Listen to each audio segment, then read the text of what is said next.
আসসালামু আলাইকুম এভরিওয়ান। কি হয়েছিল এক বছর আগে গল্পের প্রথম পর্ব। তো চলো বেশি কথা না বলে গল্প শুরু করা যাক। হয়তো কিছুক্ষণের মধ্যে আমি মারা যাব। শুনেছি মারা যাওয়ার কিছুক্ষণ আগে সারা জীবনের হিসাব গুছিয়ে নিতে হয়, যেমন পাপ আর পুণ্য। আমার জীবনে পুণ্য নেই, তবে পাপের কোনো অভাব নেই। জানতে চান কে আমি আর কেন আজ আমি এখানে এই অবস্থায়, কেন আজ কেউ আমার পাশে নেই? চলুন আজ থেকে এক বছর আগে থেকে ঘুরে আসি। আমি রেদওয়ান, এইবার ইন্টার সেকেন্ড ইয়ারে পড়ি। বাবা মা ভাই বোন কেউ নেই, আমি অনাথ। বাকিটা গল্পের সাথে থাকুন, ধীরে ধীরে সব বুঝতে পারবেন। আজকে অনেকদিন পর কলেজে যাচ্ছি। কলেজে যাই না ঠিক মতো, কখন কলেজে আসি কখন যাই মুডের উপরে ডিপেন্ড করে। তো কলেজের গেট দিয়ে ঢুকতেছিলাম, তখনই একটা মেয়ে আমাকে থাপ্পড় মেরে বলল, এই ছেলে তোর লজ্জা করে না মেয়েদেরকে আজে বাজে মেসেজ করিস? তোর ঘরে কি মা বোন নেই? তুই কি ভেবেছিস কলেজে এমন সাধু হয়ে থাকিস আর বাহিরে এরকম কাণ্ড করে বেড়াস, কেউ জানতে পারবে না? আমি বললাম সরি, আপনার কোথাও ভুল হচ্ছে। মেয়েটা বলল, কি আমার ভুল হচ্ছে? প্রশ্নই ওঠে না আমার ভুল হওয়ার, চল আমার সাথে। আমি বললাম কোথায়? মেয়েটা বলল শ্বশুর বাড়ি। আমি হালকা হেসে বললাম, কি যে বলেন, আমি তো বিয়েই করিনি। মেয়েটা বলল, ওই একদম ওভার স্মার্ট সাজার চেষ্টা করবি না, যেখানে নিয়ে যাবো সেখানে যাবি। আমি বললাম আচ্ছা চলেন। তারপর মেয়েটার পিছু হাঁটা শুরু করলাম। আমার পিছে আমার বন্ধুরাও আসতে নিলে আমি হাতের ইশারায় বারণ করলাম, কারণ কলেজে সবাই আমাকে বোকা মনে করে আর এটাই আমি চাই। তারপর মেয়েটা আমাকে কলেজের ক্যান্টিনে নিয়ে এলো, আর একটা মেয়েকে দেখিয়ে বলল সরি বলতে। আরে মেয়েটা তো নীলা, আমার সাথে একই ক্লাসে পড়ে। আমি বললাম সরি নীলা। নীলা বলল, আরে রেদওয়ান তুমি কেন সরি বলতেছো? আমি বললাম এই যে এই আপু বলল। নীলা বলল, কিরে তানজিলা, ওকে ধরে আনছিস কেন? আমি মনে মনে বললাম, ওহ মেয়েটার নাম তাহলে তানজিলা। তানজিলা বলল, মানে কি? এই তো সেই ছেলে যে তোকে ডিস্টার্ব করে, এই যে চেক শার্ট। নীলা বলল, আরে গাধি, তোরে গাধি বললেও গাধিয়ের অপমান করা হবে। তোকে চেক শার্ট বলছি তাই তুই যে কোনো চেক শার্ট পরা ছেলেকে ধরে আনবি? আগে ভালো করে দেখে তো নিবি, ইডিয়েট। আমি বললাম, আপু আমি তো সরি বলে দিছি, এখন কি আমি যেতে পারি? ক্লাসের সময় হয়ে যাচ্ছে। নীলা বলল, আরে রেদওয়ান তুমি ওকে আপু বলছো কেন? আমরা তো সেম ক্লাসের। আমি বললাম, সেম ক্লাস? আগে তো কখনো দেখিনি উনাকে। নীলা বলল, দেখবে কিভাবে, তুমি তো ঠিক মতো ক্লাসই করো না। আচ্ছা আমি পরিচয় করিয়ে দিচ্ছি, ও হচ্ছে তানজিলা, নতুন ভর্তি হয়েছে কলেজে, এই তো প্রায় এক সপ্তাহ হলো। আর তানজিলা ও হচ্ছে রেদওয়ান, মিস্টার পারফেক্ট। ওর মতো ভালো ছেলে এই কলেজ তো বাদ পুরো ঢাকা শহরে খুঁজেও পাবি না। আমি মনে মনে হেসে বললাম, আমি ভালো ছেলে? আচ্ছা নীলা আমি এখন আসি। তানজিলা আমাকে বলল, সরি আমি বুঝতে পারিনি। আমি বললাম, ইটস ওকে, মানুষ মাত্রই ভুল হয়। তারপর আমি ওখান থেকে চলে আসলাম। নীলা বলল, তুই রেদওয়ানকে কিছু উল্টাপাল্টা বলিসনি তো? তানজিলা বলল, আসলে আমি শুধু বলিনি, দুইটা চরও মারছি। নীলা বলল, কি? এটা তুই ঠিক করিসনি, মামুনকে মেরেছিস তাই ও কিছু বলেনি, অন্য কেউ হলে তোর যে কি অবস্থা করতো তুই ভাবতেও পারবি না। তানজিলা বলল, আমি সরি বললাম তো ওকে। নীলা বলল, তাও তুই কাজটা ঠিক করিসনি, চল ক্লাসে যাই। আমি মনে মনে ভাবছি মেয়েটা খুব সুন্দর, যে কেউ দেখে প্রেমে পড়ে যাবে। না আমার এসব ভাবা মানায় না, আমার এই নষ্ট জীবনে কাউকে জড়াতে চাই না। এসব ভাবতে ভাবতে ক্লাসের সামনে এসে গেছি। যখনই ক্লাসে ঢুকতে যাব তখনই পেছন থেকে আমাকে কেউ টেনে কলেজের মাঠে নিয়ে এলো। কে নিয়ে এলো তা দেখার জন্য পেছনে তাকালাম। পেছনে তাকিয়ে আমি তো অবাক। আমি যেটা ভেবেছিলাম সেটাই হলো। আমাকে যে টেনে নিয়ে এলো সে আর কেউ নয়, মেহেদি। মেহেদিকে তা তো আপনারা চিনেন না, দাঁড়ান বলছি। মেহেদি হচ্ছে বড়লোক বাপের বখাটে ছেলে। কলেজে সবাই ওকে ভয় পায়। বড়লোক বাপের ছেলে এজন্য না, কারণ ওর বিরুদ্ধে কেউ কথা বললে তার ঠিকানা হয় হসপিটালে। বাবার টাকার পাওয়ার আছে তাই পুলিশে কমপ্লেন করে লাভ নেই, তাই সবাই মুখ বুজে সব সহ্য করে। আর মেহেদি নীলাকে পাগলের মতো ভালোবাসে, কিন্তু নীলা ওকে পাত্তা দেয় না। নীলা আমার সাথে খুব ফ্রি, একদম ভাই বোনের মতো। কিন্তু মেহেদির ভাবনা যে নীলা আমাকে ভালোবাসে, তাই রোজকার মতো আজও আমার ক্লাস করা হবে না। মেহেদি বলল, কিরে তোর অনেক তেল হইছে না, শরীরে চর্বি বেশি হইয়া গেছে। আমি বললাম, ভাই আমি কি করলাম? মেহেদি বলল, তুই নীলার সাথে কথা বললি কেন? তোরে না বারণ করেছিলাম নীলার সাথে কথা বলতে? আমি বললাম, ভাই আমি ইচ্ছে করে ওর সাথে কথা বলি নাই। মেহেদি আমাকে থাপ্পড় মেরে বলল, শালা কুত্তার বাচ্চা, তোরে বলছি কথা বলবি না, সেটা ইচ্ছায় হোক বা অনিচ্ছায়। অন্যদিকে নীলার বান্ধবী মিলা এসব দেখে দৌড়ে গেল ক্লাসে। মিলা বলল, নীলা মেহেদি রেদওয়ান ভাইকে বেধড়ক পেটাচ্ছে মাঠে। নীলা বলল, কিন্তু কেন? মিলা বলল, রেদওয়ান ভাইকে আজকে তোর সাথে কথা বলেছিল? নীলা বলল, হ্যাঁ কিন্তু ও তো ইচ্ছে করে বলেনি। মিলা বলল, তুই তো জানিস মেহেদিকে, সে তো এটা মানবে না, সে রেদওয়ান ভাইকে পেটাচ্ছে তোর সাথে কথা বলার অপরাধে। নীলা তানজিলাকে লক্ষ্য করে বলল, দেখেছিস তোর জন্য ছেলেটাকে আজ আবার মার খেতে হচ্ছে। তানজিলা বলল, কি? আমি আবার কি করলাম? নীলা বলল, তুই সকালে ওকে যদি ভুল করে না নিয়ে আসতি আমার কাছে তাহলে ছেলেটা মার খেত না আজকে। মিলা বলল, তোরা ঝগড়া পরে করিস, আগে রেদওয়ান ভাইকে বাঁচা, না হলে মেহেদি ওকে তোকে মেরেই ফেলবে। তারপর ওরা সেখানে আর এক মুহূর্ত দাঁড়িয়ে না থেকে দৌড়ে কলেজের মাঠে চলে এলো, কিন্তু ততক্ষণে অনেক দেরি হয়ে গেছে। আমার অবস্থা একেবারে বেহাল। আমাকে মাটিতে ফেলে সবাই ইচ্ছেমতো মেরেছে। আমার নাকমুখ দিয়ে পানির স্রোতের মতো রক্ত ঝরছে, তবুও ওদের আমার প্রতি মায়া হচ্ছে না। এটা দেখে তানজিলা মেহেদিকে বলল, এই মেরে ফেলবি নাকি ছেলেটাকে? তোদের কি দয়া মায়া নাই? অকারণে একটা ছেলেকে মারছিস? মেহেদি বলল, মারছি একে, তোর এত জ্বলছে কেন?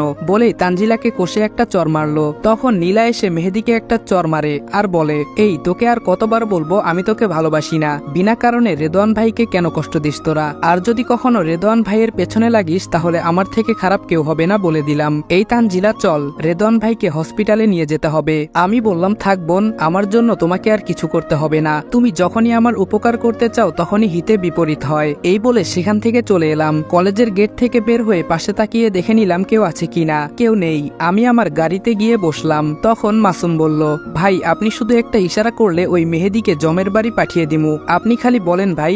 আমি বললাম, মাসুম গাড়ি স্টার্ট দে। তারপর গাড়ি চলছে।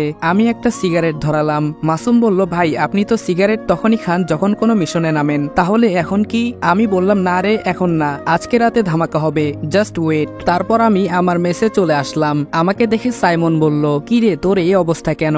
আজ আবার মেহেদি তোকে মেরেছে? কেন সহ্য করিস এসব? তুই যদি জাস্ট 2 মিনিটের জন্য নিজের আগের ক্যারেক্টারে ফিরিস, ওর মতো 100 মেহেদি তোর পায়ে পড়ে যাবে। তবে কেন এত কষ্ট সহ্য করিস? আমি মুচকি একটা হাসি দিলাম, যে হাসিতে লুকিয়ে আছে বিশাল রহস্য, যেটা সাইমনও জানে না। কেন আমি ভালো মানুষ হওয়ার চেষ্টা করে যাচ্ছি। তারপর বারান্দায় এসে দাঁড়ালাম, এসে একটা সিগারেট ধরালাম। আর তখনই সাইমন আমার পাশে এসে দাঁড়ালো আর জিজ্ঞেস করলো। সাইমন বলল, কখন আর কাকে? আমি বললাম, আজকে রাতে। সাইমন বলল, কাকে? আমি আর কিছু বললাম না, মুচকি একটা হাসি দিলাম। অতপর আবারও সিগারেট টানতে শুরু করলাম। সাইমনও আর কিছু জিজ্ঞেস করলো না, কারণ ও জানে আমার নেশা উঠেছে, রক্তের নেশা। আর আমার যখন রক্তের নেশা উঠে তখনই আমি সিগারেট খাই। ও জানে আজ আবার কারো রক্ত ঝরবে। অন্যদিকে তানজিলা ভাবছে, আমার জন্য ওই নিরীহ ছেলেটা এমন ভাবে মার খেলো, কিন্তু ও কোনো প্রতিবাদ করলো না কেন? কেন অন্যায়গুলো সহ্য করলো? আর মেহেদি যখন আমাকে চর মারলো, আমি ছেলেটার চোখে রাগ দেখতে পাই, ওর চোখে যেন আগুন ঝরছিল, কিন্তু তাও ও কোনো প্রতিবাদ করলো না। না, কিছুই বুঝতে পারছি না। আবার হতেও পারে ওদের সাথে ঝামেলা করে পারবে না, এটা ও জানে, তাই শত রাগ হওয়ার পরও কোনো প্রতিবাদ করেনি। তাই হবে, যাক, কাল কলেজে গিয়ে ওকে সরি বলে নিব, তাহলেই হবে। রাত 12:30। মেহেদি বন্ধুদের সাথে আড্ডা শেষ করে বাড়ি ফিরছে। তখনই আচমকা ওর সামনে একটা জিপ এসে থামে, আর জিপ থেকে 4 জন লোক বের হয়। তারা আর কেউ নয়, মাসুম, সাইমন, মিরাজ আর মুন্না। মেহেদিকে কিছু একটা শুকিয়ে অজ্ঞান করে জিপে তুলে নিয়ে যায়। রাত 3:45। মেহেদির জ্ঞান ফিরে আসে। সে আশেপাশে তাকায়, চারদিকে শুধু ঘন জঙ্গল, আর কিছুই সে দেখতে পাচ্ছে না। পেছন থেকে একজন বলে, কিরে কেমন ফিল হচ্ছে? মেহেদি পেছন ফিরে তাকায়। একটা কালো হুডি পরা লোক দাঁড়িয়ে আছে, মুখে সিগারেট আর হাতে পিস্তল। মেহেদি খুব ভয় পেয়ে যায় আর কাপা কাপা কণ্ঠে জিজ্ঞেস করে, আপনি কে? আপনার গলাটা কেমন চেনা চেনা লাগছে, আমি কি আপনাকে চিনি? লোকটা বলল, আমি কে দেখবি? দেখ, কিন্তু চোখটা বন্ধ করবি না। তারপর লোকটা তার হুডিটা খুলে ফেললো, আর মেহেদি লোকটার চেহারা দেখে অবাক হয়ে গেল। সে যেন আকাশ থেকে পড়ার মতো অবস্থা, কারণ লোকটা আর কেউ না, আমি নিজে। মেহেদি বলল, রেদওয়ান তুই? আর তোর হাতে পিস্তল, এটা কিভাবে সম্ভব? আমি বললাম, একদম চুপ, কোনো কথা বলবি না, আজকে শুধু আমি বলবো। হ্যাঁ, আমি Redwan, the secret devil, king of the mafia world, যাকে সবাই চেনে, সবাই জানে তার সম্পর্কে, কিন্তু শুধু তার নাম আর খারাপ কাজের জন্য। কিন্তু আজ অব্দি কেউ তাকে দেখেনি, কেউ জানে না মাফিয়া সম্রাট দেখতে কেমন। আর যাদের এই সৌভাগ্য হয়েছে তাদের কেউ বেঁচে নেই, আর সেই লিস্টে আজকে তোর নামটাও উঠে গেছে। মেহেদি আমার পায়ে ধরে কান্না করতে করতে বলল, আমাকে মাফ করে দিন প্লিজ, আমার ভুল হয়ে গেছে, আমি আপনাকে চিনতে পারিনি, আমার ভুল হয়ে গেছে, আমাকে মাফ করে দিন। আমি আপনার সম্পর্কে না জেনে আপনার গায়ে হাত তুলে ফেলেছি। আমি বললাম, যদি আমার গায়ে হাত তোলার কারণে তোকে মারতাম তাহলে কবেই তুই এই দুনিয়া ত্যাগ করতি। তুই একটা নিরীহ মেয়েকে টর্চার করিস, তাও আমি চুপ ছিলাম, কিন্তু আজ তুই একটা মেয়ের গায়ে হাত তুলেছিস, এর শাস্তি তোকে পেতেই হবে। মেয়েদেরকে সম্মান করতে শিখিসনি তুই, এতে তোর কোনো দোষ নেই, তোর মা বাবা তোকে শেখায়নি, এটা তাদের দোষ। তবে তুই চিন্তা করিস না, আমি দুজনকেই শিক্ষা দেব, একজনকে শাস্তি দিয়ে। তোর বাবা মা যে শিক্ষা দিতে পারেনি আমি সেই শিক্ষা দেব। তফাৎ হলো ওরা তোকে বকে শিক্ষা দিত, আর আমি দিব মেরে। মেহেদি বলল, ভাই প্লিজ আমাকে প্রাণে মেরো না, ভাই আমাকে মাফ করে দেন। আমি বললাম, না, তোকে প্রাণে মারবো না, তোকে মেরে ফেললে তোর শাস্তি যে কম হয়ে যাবে, তোর যন্ত্রণা একেবারে শেষ হয়ে যাবে, আমি সেটা চাই না, আমি তো তোকে তিলে তিলে মারবো। এই বলেই পেছন থেকে ছুরি বের করে ওর ডান হাতটা কেটে ফেললাম। আমি বললাম, তুই প্রথম লোক যে আমাকে দেখার পরও বেঁচে আছে, তাই এমন কিছু করিস না যে যে তোকে আর সবার মতো মরতে হয়। তারপর ওকে ওর বাসার সামনে ফেলে দিয়ে এলাম। সকালে চেয়ারে বসে সিগারেট খাচ্ছিলাম, তখন কলিং বেলটা বেজে উঠলো। আমি সিগারেটটা ফেলে দিলাম। দরজা খুলতেই আমি অবাক হয়ে গেলাম, তানজিলা আমার সামনে দাঁড়িয়ে। কিন্তু ও আমার বাসার ঠিকানা কোথায় পেল? তানজিলা বলল, এই যে মিস্টার, কি ভাবছেন? তানজিলার ডাকে আমার ভাবনার ছেদ ঘটলো। আমি বললাম, হ্যাঁ, না কিছু না, আপনি এখানে? তানজিলা বলল, আজকে ভার্সিটি গেলে না তাই আমি এলাম। আমি বললাম, না মানে শরীরটা ভালো না তাই। তানজিলা বলল, আপনি তো বেশ আজব লোক। আমি বললাম, কেন, আমি আবার কি করলাম? তানজিলা বলল, এই যে আপনার বাসায় প্রথম আসলাম, ভেতরেও আসতে বললেন না। আমি বললাম, আসলে এটা একটা ব্যাচেলর মেস, তাই কোনো মেয়ে মানুষ ভেতরে ঢুকলে লোকে খারাপ ভাববে। তানজিলা বলল, সেটা দরজা লক করলে, দরজা খোলা থাকলে সবাই দেখতে পাবে আমরা ভেতরে বসে গল্প করছি, কেউ খারাপ ভাববে না। আমি বললাম, না মানে তবুও। তানজিলা বলল, আরে কি মানে করছেন? আমাকে একটা কথা বলেন, আপনার সব সময় এত ফাটে কেন? আমি বললাম, আচ্ছা আসুন ভেতরে। তানজিলা বলল, গুড। আমি বললাম, কি জন্য এসেছেন বলেন। তানজিলা বলল, আরে মেহমানকে চা কফি কিছু অফার করবেন না? আমি বললাম, মাফ করবেন, আমার ঘরে এসব নেই। তানজিলা বলল, ওহ ইটস ওকে, আমি এসেছিলাম আপনাকে সরি বলতে। আমি বললাম, কিসের সরি? তানজিলা বলল, আসলে কাল আমার জন্যই এত ঝামেলা হলো। আমি যদি আপনাকে নীলার কাছে না নিয়ে যেতাম তাহলে আপনাকে মার খেতে হতো না। আমি বললাম, না, এতে আপনার কোনো দোষ ছিল না, সব দোষ আমার ভাগ্যের। আপনি আমার ঠিকানা পেলেন কোথায়? তানজিলা বলল, নীলা বলেছে। আমি বললাম, নীলা নিজেও জানে না আমি কোথায় থাকি। তানজিলা বলল, আসলে আমি ওই দিন আপনাকে ফলো করেছিলাম। আমি বললাম, আপনি এখন আসতে পারেন। তানজিলা বলল, যাচ্ছি, আপনার নাম্বারটা দেন। আমি বললাম, আমি ফোন চালাই না। তানজিলা বলল, খাটের উপর ওইটা কার ফোন? আমি বললাম, ওহ ওইটা তো সাইমনের ফোন। তানজিলা বলল, তোতলাচ্ছেন কেন? আর সাইমন কে? আমি বললাম, সাইমন আমার ফ্রেন্ড। তানজিলা বলল, উনি কি আপনার সাথেই থাকেন? আমি বললাম, তানজিলা বলল, তাহলে উনার নাম্বার দেন। আমি বললাম, পারবো না। তানজিলা বলল, দেখি ফোনটা। আমার হাত থেকে ফোনটা নিয়ে নিল, তারপর নাম্বার নিয়ে চলে গেল। তানজিলা চলে গেলে সাইমন ফোন করলো। সাইমন বলল, হ্যালো। আমি বললাম, বল। সাইমন বলল, বস ফোন করেছিল। আমি বললাম, ওই বস তোর, আমার না, কি জন্য তাই বল। সাইমন বলল, টাইম ফর অ্যাকশন। আমি বললাম, কাজ কি? সাইমন বলল, স্বীকার করতে হবে। আমি বললাম, কাকে? সাইমন বলল, এসআই শিপন। আমি বললাম, ওকে, ফোন রাখ। তারপর খেয়ে একটা ঘুম দিলাম। রাতে শিকার করতে বের হব, তাই রাতে সাইমনের ডাকে ঘুম ভাঙলো। সাইমন বলল, রেদওয়ান, শিকারের সময় হয়ে গেছে। আমি বললাম, চল। তারপর চলে গেলাম এসআই শিপনের কোয়ার্টারে এবং তাকে খুন করে চলে এলাম। সকালে ভার্সিটিতে গেলাম। আজকে ক্লাস করতে পারবো, কারণ আজকে মেহেদি নামক প্যারাটা নাই। ক্লাসে গেলাম, গিয়ে একেবারে লাস্ট বেঞ্চে বসলাম। আমি কি আপনার পাশে বসতে পারি? সাইড থেকে আওয়াজটা আসলো। পাশ ফিরে তাকিয়ে দেখি তানজিলা। আমি বললাম, সামনে অনেক জায়গা আছে, ওখানে বসেন। তানজিলা বলল, সেটাই তো, সামনে অনেক জায়গা আছে, আপনি কেন বসলেন না? আমি বললাম, আমার সামনে বসতে ভালো লাগে না তাই। তানজিলা বলল, আমারও। আমি বললাম, আপনি বসুন, আমি আসছি।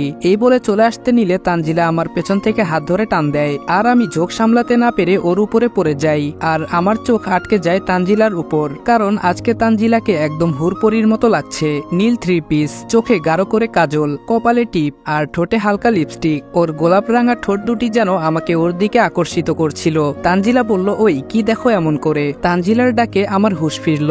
আমি উঠে দাঁড়ালাম আর মনে মনে নিজেকে নিজে গালি দিলাম। আমি এতক্ষণ কি ভাবছিলাম? তানজিলা বলল, এই যে মিস্টার ধ্যানদা, এত কি ভাবছেন আপনি? আমি বললাম, না কিছু না, আমি সরি। তানজিলা বলল, এখন বসো। আমি বললাম, না, আমার ক্লাস করতে ইচ্ছে করছে না, আমি ক্লাস করব না আজ। এই বলে আমি চলে এলাম। রাতে শুয়েছিলাম, এমন সময় একটা অচেনা নাম্বার থেকে ফোন এলো, কিন্তু আমি রিসিভ করলাম না। আমি অচেনা নাম্বারের ফোন রিসিভ করি না, কিন্তু ফোন বেজেই যাচ্ছে তো বেজেই যাচ্ছে, থামার কোনো নামগন্ধ নেই, তাই ফোন রিসিভ করলাম। অপর সাইড থেকে বলল, ওই ফোন রিসিভ করতে এতক্ষণ লাগে? আমি বললাম, হ্যালো, কে বলছেন আপনি? অপর সাইড থেকে বলল, আমি যেই হই তুই বল, ফোন রিসিভ করতে এত সময় লাগলো কেন? আমি বললাম, আমি অচেনা নাম্বারের ফোন রিসিভ করি না। অপর সাইড থেকে বলল, এটা আমার নাম্বার, সেভ করে রাখ, তাহলে আর অচেনা থাকবে না। আমি বললাম, কিন্তু আপনি কে? অপর সাইড থেকে বলল, তানজিলা। আমি সাথে সাথে ফোনটা কেটে দিলাম আর ফোন বন্ধ করে দিলাম, যাতে আর ফোন না দিতে পারে। পরের দিন সকালে ভার্সিটি গেলাম, আর গিয়ে যা দেখলাম তাতে আমি পুরাই টাস্কি খেলাম। আসসালামু আলাইকুম এভরিওয়ান। কি হয়েছিল 1 বছর আগে গল্পের প্রথম পর্ব এখানেই শেষ করলাম। এই গল্পের পরবর্তী পার্ট পাওয়ার জন্য অবশ্যই 24 ঘন্টার ভিতরে 2000 লাইক কমপ্লিট করে দিতে হবে। যদি কমপ্লিট করে দাও তাহলে ইনশাআল্লাহ আগামীকাল দ্বিতীয় পর্ব আসবে, আর যদি কমপ্লিট না হয় তাহলে ইনশাআল্লাহ কালকে অন্য কোনো নতুন গল্প নিয়ে আসবো। তো দেখা হচ্ছে নেক্সট কোনো ভিডিওতে। ততক্ষণ ভালো থাকবা, সুস্থ থাকবা, আল্লাহ হাফেজ।